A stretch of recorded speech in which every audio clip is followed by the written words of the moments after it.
గాంధీ భవన్లో మెదక్ పార్లమెంటు ముఖ్య నేతల సమావేశం ముగిసింది. గూడెం మహిపాల్ రెడ్డి అంశంపై సమావేశంలో ప్రస్తావించారు కాటా శ్రీనివాస్ గౌడ్. పార్టీ కష్టకాలంలో ఉన్నప్పుడు పార్టీ కోసం పనిచేశారని, ఆ టైంలో ఎవరూ తనకు అండగా నిలబడలేదని మీనాక్షి నటరాజన్కు చెప్పారు కాటా. ఇదే విషయంపై సమావేశం ముగిశాక జిల్లా మంత్రి దామోదరతో ప్రత్యేకంగా భేటీ అయ్యారు మీనాక్షి. పటాన్చెరులో ఏం జరుగుతుందో వివరణ అడిగారు. పార్టీ నాయకులను కాపాడుకోవాలి కదా అని మీనాక్షి చెప్పినట్టు తెలిసింది. ఆ తర్వాత కాటా శ్రీనివాస్తో మాట్లాడారు మీనాక్షి నటరాజన్. అధైర్యపడవద్దని, అండగా ఉంటామని భరోసా ఇచ్చారు. ఈ సందర్భంగా నేతలకు స్ట్రిక్ట్ వార్నింగ్ ఇచ్చారు మీనాక్షి నటరాజన్.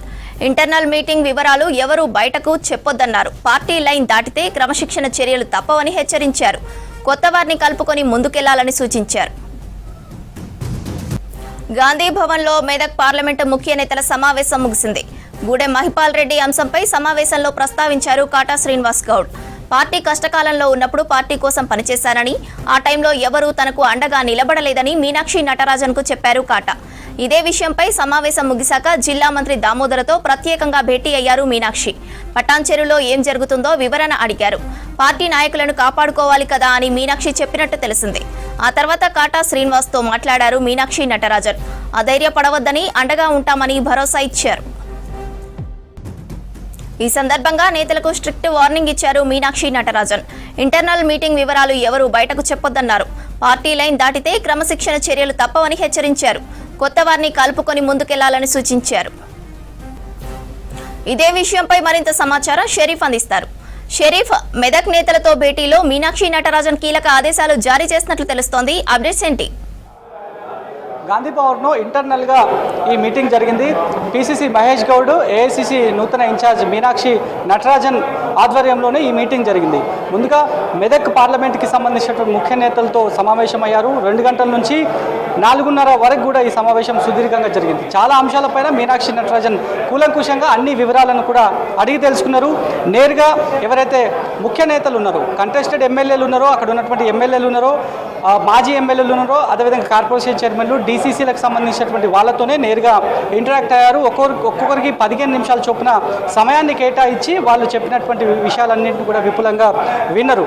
ఆ తర్వాత ఎప్పుడైతే సమావేశం ప్రారంభం కంటే ముందే పీసీసీ సమావేశాన్ని ఉద్దేశించి ప్రారంభం చేశారు. ఎవరైనా కంప్లైంట్స్ ఉంటే కంప్లైంట్ ఇవ్వద్దనేటువంటి అంశాన్ని అయితే చెప్పారు. చెప్పినప్పుడు కూడా కొంతమంది మాత్రం తమకు జరిగినటువంటి అన్యాయం సంబంధించి పూర్తి స్థాయిలో పీసీసీ దృష్టికి, అదేవిధంగా ఏఐసీసీ ఇన్ఛార్జ్గా ఉన్నటువంటి మీనాక్షి నటరాజన్ దృష్టికి తీసుకువచ్చారు. వాటిపైన కూడా సానుకూలంగా మీనాక్షి నటరాజన్ స్పందించినట్టుగా కూడా తెలుస్తోంది. కార్యకర్తలను కాపాడుకోవాల్సినటువంటి బాధ్యత ఉంది. కార్యకర్తలే ఫస్ట్ మోస్ట్ నా ప్రియారిటీ అనేటువంటి అంశాన్ని కూడా ఆమె చెప్పారు. ప్రధానంగా మెదక్కి సంబంధించి గత కొద్ది రోజుల నుంచి కాటా శ్రీను గౌడ్కి సంబంధించినటువంటి అంశం చాలా హాట్ టాపిక్గా మారింది. ఇద్దరు 2 మెన్ కమిటీని వేసే వరకు కూడా ఈ సిచ్యువేషన్ వెళ్ళింది. కాబట్టి దానిపైన అంశానికి సంబంధించి కూడా ప్రస్తావనకు మీనాక్షి నటరాజన్ ముందు ఆ ప్రస్తావనకు వచ్చినట్టుగా కూడా తెలుస్తుంది. దానికి సంబంధించి నేరుగా కంటెస్టెడ్ ఎమ్మెల్యే ఎవరైతే కాటా శ్రీను, అక్కడి పటాన్చెరు నియోజకవర్గ ఇన్ఛార్జ్ ఎవరైతే ఉన్నారో ఆయనతో నేరుగా కూడా మాట్లాడారు. తాను కష్టకాలంలో ఉన్నప్పుడు ఎవరు కూడా పట్టించుకోవట్లేదు, అదే పార్టీ కష్టకాలంలో ఉన్నప్పుడు నేను దగ్గరుండి జెండా మోసి కష్టపడ్డాననేటువంటి మాటలను నేరుగా మీనాక్షి నటరాజన్తో పాటు అక్కడ ఉన్నటువంటి సమావేశంలో ఉన్నటువంటి ప్రతి ఒక్కరితో కూడా మాట్లాడారు. అప్పుడు మళ్ళీ మీనాక్షి నటరాజన్ కలగజేసుకొని అసలు ఏం జరుగుతుందో అనేటువంటి విషయం అంతా కూడా తనకి తెలిసినటువంటి విషయాన్ని కూడా చెప్పారు. కార్యకర్తలు మోస్ట్ ఇంపార్టెంట్, నాకు కార్యకర్తలను కాపాడుకోవాలి, ఆ బాధ్యత మీ పైన కూడా ఉంటుంది, కాబట్టి వీటిపైన అందరూ కూడా దృష్టి పెట్టాలనేటువంటి విషయాన్ని కూడా చెప్పారు. అసలు ఏం జరుగుతుంది, కాన్స్టిట్యున్సీస్లో ఏం జరుగుతుంది, ఎక్కడెక్కడ సమస్యలు ఉన్నాయనేటువంటి విషయాలపైన పూర్తి వివరాలు నా వరకు కూడా వచ్చాయి. ఇది సందర్భం కాదనేటువంటి విషయాన్ని ఆమె చెప్పే ప్రయత్నం చేసినప్పుడు కూడా అదే అంశం పైన చాలా వరకు డిస్కషన్ జరిగింది.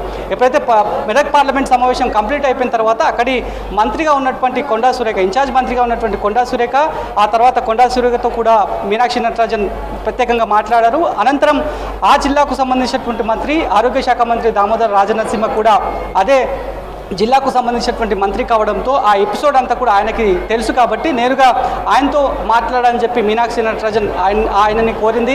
సో వాళ్ళతో పాటు కూడా ఆయనతో పాటు కూడా కాసేపు మాట్లాడారు. మాట్లాడిన సందర్భంలోనే వచ్చినటువంటి ఇన్పుట్స్, మనకు అందినటువంటి ఇన్పుట్స్ ప్రకారం సిద్దిపేటను ప్రియారిటీ లిస్ట్లో తీసుకుంటున్నాను, సిద్దిపేటకు సంబంధించినటువంటి పూర్తి వ్యవహారాన్ని అన్నీ కూడా తానే చూసుకోవాలి, దామోదర్ రాజనరసింహ చూసుకోవాలనేటువంటి విషయాన్ని మీనాక్షి నటరాజన్ నేరుగా దామోదర్ రాజనరసింహకు చెప్పారు. ఆ తర్వాత కార్పొరేషన్ పదవులకు సంబంధించిన అంశంపైన కూడా చర్చ జరిగినట్లు కూడా తెలుస్తోంది. కార్పొరేషన్ పదవులు కావాలంటే ఎవరైతే ఉన్నారో వాళ్ళకు ఒక మ్యాండేట్ని చెప్తున్నాము, ఇది అల్టిమేటంగా భావించవచ్చు ప్రతి ఒక్కరు కూడా అనేటువంటి అంశాన్ని మీనాక్షి నటరాజన్ చెప్పారు.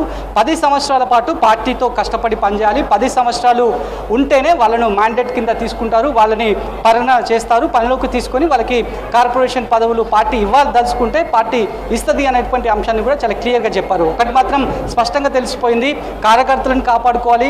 పాత కొత్త పంచాయతీలు ఎక్కడైతే ఉన్నాయో ఆ పంచాయతీలన్నింటినీ కూడా ఏఐసిసి దృష్టికి వచ్చాయి. ఆ ఏఐసిసి దీనిపైన విపులంగా చర్చిస్తుంది. చర్చించిన తర్వాత పాత వాళ్ళని ఎట్లా కలుపుకుపోవాలి, కొత్త వాళ్ళను ఎట్లా కలుపుకుపోవాలి, ఇద్దరి మధ్య సఖ్యతను ఎట్లా బేరోజ్ చేయాలనేటువంటి విషయం పైన పూర్తి స్థాయిలో మా దగ్గర అన్ని వివరాలు ఉన్నాయి, త్వరలోనే వాటికి సంబంధించి ఫుల్ స్టాప్ పెడతామనేటువంటి విషయాన్ని చెప్పారు.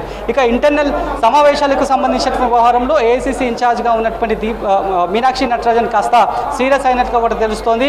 క్లోజ్డ్ డోర్ మీటింగ్ అని చెప్పిన తర్వాత జరిగినటువంటి సారాంశం అంతా కూడా బయటికి ఎందుకు పోతుంది, దాన్ని ప్రొవోక్ చేసేలాగా సమాచారం అంతా కూడా బయటకి వాళ్ళకు వాళ్ళు మోనోపోలీ లాగా బయట చెప్పుకునే ప్రయత్నాలు చేస్తున్నారు. ఇది సరైనటువంటి పద్ధతి కాదు, సరైన సాంప్రదాయం కాదు అనేటువంటి విషయాన్ని చెప్పారు. గీత దాటి ఎవరైనా, పార్టీ లైన్ దాటి ఎవరైనా మాట్లాడితే కనుక ఖచ్చితంగా వాళ్ళపైన చర్యలు ఉంటాయి, ఇది మాత్రం డ్యామ్ షూర్గా చెప్తున్నా అనేటువంటి విషయాన్ని కూడా చెప్పారు. మొన్నటి జరిగినటువంటి ఉదాహరణను ఉత్తెక్కిస్తూ కూడా చెప్పినట్లు కూడా తెలుస్తుంది. కాబట్టి సో పూర్తి స్థాయిలో మెదక్కి సంబంధించినటువంటి అంశం పైన చాలాసేపు సమావేశమైంది. మళ్ళీ ఇప్పుడు మల్కాజ్గిరి పార్లమెంట్ సెగ్మెంట్కి సంబంధించినటువంటి సమావేశం ఇప్పుడు కాసేపటి క్రితమే ప్రారంభమైంది. ఇన్ఛార్జ్ మంత్రిగా, రంగారెడ్డి జిల్లా ఇన్ఛార్జ్ మంత్రిగా ఉన్నటువంటి శ్రీధర్ బాబు కూడా వచ్చారు. రంగారెడ్డి జిల్లా కిందకే మల్కాజ్గిరి కాన్స్టిట్యున్సీ కూడా వస్తుంది కాబట్టి సో మల్కాజ్గిరి కాన్స్టిట్యున్సీకి సంబంధించినటువంటి ఒక్కరొక్కరుగా కూడా లోపలికి వెళ్తున్నారు. వాళ్ళ సమావేశం కంప్లీట్ అయిపోయిన తర్వాత ఇంకేం అంశాలు వస్తాయి, మల్కాజ్గిరి కాన్స్టిట్యున్సీకి సంబంధించినటువంటి నేతలను ఉద్దేశించి మీనాక్షి నటరాజన్ ఏం మాట్లాడబోతున్నారు. ఆమె మాత్రం ఒక్కటే చాలా క్లియర్గా చెప్తున్నారు, మొన్నటి సమావేశంలో కూడా అదే చెప్పారు, సంస్థాగతం, పార్టీ నిర్మాణం, పార్టీలో డిసిప్లిన్ ఇవి ఖచ్చితంగా ఉండాల్సినటువంటి అవసరం ఉంది. ప్రతి ఒక్కరి బాధ్యత, కింది స్థాయి క్యాడర్ నుంచి పై స్థాయి లీడర్ వరకు ఈ యొక్క బైలాస్ని ఖచ్చితంగా పాటించాల్సినటువంటి అవసరం ఎంతైనా ఉంది. అది పాటించని వ్యక్తులు ఎవరైనా ఉంటే ఖచ్చితంగా వాటిపైన వేటు పడక తప్పదనేటువంటి విషయాన్ని కూడా చెప్తున్నారు. సో పూర్తి స్థాయిలో ఇంటర్నల్ విషయాలు ఎవరు కూడా బయటకు చెప్పొద్దనేటువంటి స్ట్రిక్ట్ యాక్షన్ని మాత్రం ఆమె చెప్పినట్టు కూడా తెలుస్తోంది.